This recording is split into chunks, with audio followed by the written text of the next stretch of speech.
Title: The Last Letter.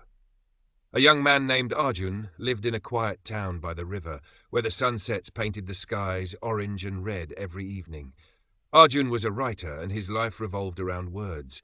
He wrote stories, letters, and poems, but there was one letter he could never finish, the one he had been writing to his childhood friend Meera. Meera and Arjun had grown up together, inseparable. They shared everything: dreams, fears, and laughter. Meera loved music and always carried a small flute with her, playing soft melodies that lingered in the air long after she stopped. Her laughter was light and infectious, and she had a habit of twirling her hair when she was nervous. When they were 18, Meera moved to a distant city for her studies, while Arjun stayed behind to take care of his ailing mother. They promised to write letters every week, to share their lives as they always had. For a while, they did. Her letters were filled with stories of new places and new people, but Arjun could always sense the loneliness in her words, hidden between the lines.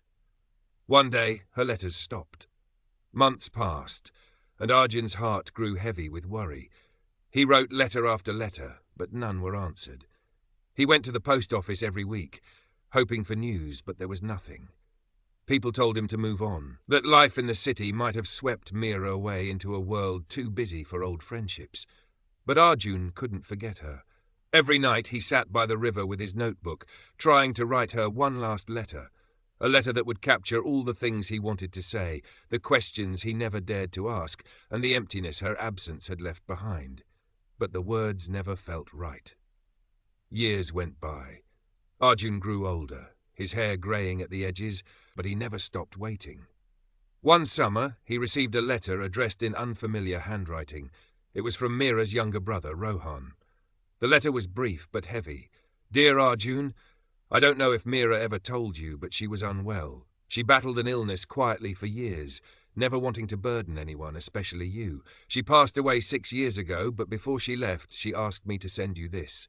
Sincerely, Rohan." Along with the letter was a small, weathered envelope addressed to Arjun in Meera's handwriting. Arjun's hands trembled as he opened it. Inside was a single sheet of paper, folded neatly. Her words were brief, but carried the weight of everything unspoken.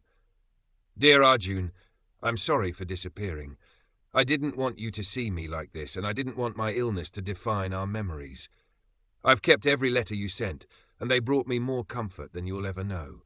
You always said words were your strength, but it's your heart that's truly extraordinary. Please don't spend your days waiting for me. Live the stories we dreamed of, and write the ones we never could. I will always be with you, in the rustling leaves, the river's song, and the melody of the flute. With love, Meera." Arjun sat by the river, tears streaming down his face as he read the letter over and over. He could almost hear her voice, soft and musical, as if she was sitting beside him. The sunset cast its golden glow over the water, and for the first time in years he picked up his notebook.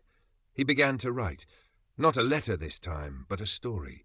Their story, one that would carry her memory into the world, even though she was no longer there to read it.